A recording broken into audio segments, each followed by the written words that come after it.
parole est à Monsieur le Président Philippe Vigier. Monsieur le Premier ministre, depuis 4 ans et l'élection des François Hollande, la gauche est enlisée dans une interminable primaire socialiste.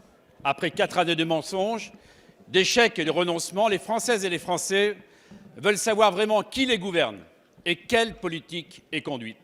Après 4 années d'impuissance, d'immobilisme, la question du leadership et de la ligne politique n'ont toujours pas été tranchées. Emmanuel Macron, qui a défini et mis en œuvre la politique économique de François Hollande, s'y oppose désormais.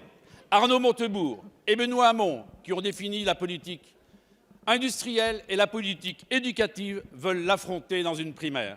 Dimanche, Monsieur le Premier ministre, vous-même, vous avez défié le Président de la République en transformant la crise de la gauche en une crise de régime. Monsieur le Premier ministre, vous le savez, alors que nous faisons face à une menace terroriste d'une ampleur inédite, alors que la France compte plus d'1 million de chômeurs et de chômeuses supplémentaires par rapport à 2012, la France ne peut pas être l'otage d'une guerre ouverte entre le Président de la République et le Premier ministre. Cette crise réduit à néant l'autorité de l'État et la capacité de l'exécutif à décider, à agir et à réussir au service de la France. Cette situation, Monsieur le Premier ministre, est intenable et elle est inacceptable. Alors, ma question est simple. Jusqu'où ira-t-on dans l'incapacité de l'exécutif à gouverner la France? Merci. La parole est à Monsieur le Premier ministre Manuel Valls. Monsieur le Président Vigier, décrite comme ça, oui, vous auriez raison. Le problème, ce n'est pas la réalité. C'est vrai que vous avez raison, nous faisons face, tous, ensemble, face à une menace particulièrement lourde qui est celle du terrorisme.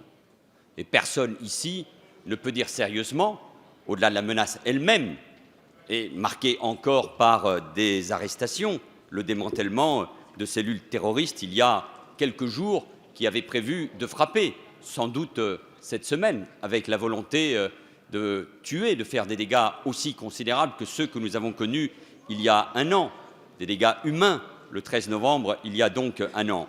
Donc c'est ça qui, évidemment, nous mobilise les uns et les autres. Et personne ne peut penser sérieusement que face à cette menace, par exemple, l'autorité de l'État, l'engagement, ce n'est pas ce que vous avez dit bien évidemment, des forces de sécurité, de nos services de renseignement, de nos militaires ne sont pas engagés. Je reviens tout juste de Tunisie. La coopération, par exemple, dans ce domaine-là, celui de la lutte contre le terrorisme, est totale avec ce pays comme avec bien d'autres. Notre politique économique, elle a été définie. Je vous rappelle qu'elle a été définie, rappelée dès le début du quinquennat et encore plus particulièrement en janvier 2014, le pacte de responsabilité qui a donné d'ailleurs, vous le savez, des débats au sein de la majorité. Et c'est cette politique pour davantage de compétitivité dont nous pensons qu'elle donne des résultats. La ministre du Travail vient de le rappeler, même si ce sont des résultats encore trop modestes par rapport au nombre de chômeurs. Et puis il n'y a pas de crise institutionnelle, il n'y a pas de crise de régime.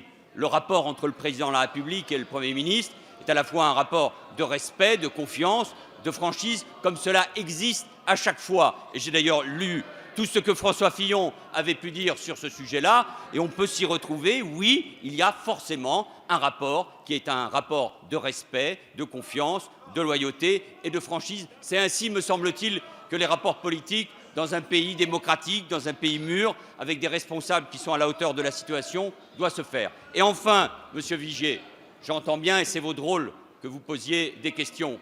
Moi, presque d'une certaine manière, j'aurais des questions à vous poser.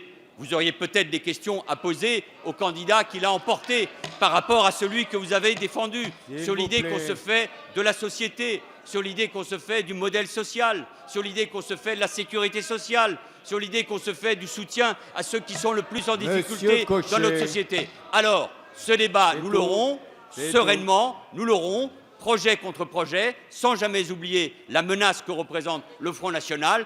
Et sur ce sujet, comme sur d'autres, moi et d'autres sommes prêts à le mener parce que nous pensons que la gauche, oui, que la gauche représente toujours ce qu'il faut pour le pays, c'est-à-dire un État ferme et républicain, mais une République aussi bienveillante et solidaire. C'est ce qui nous sépare. Merci, Monsieur le Premier ministre.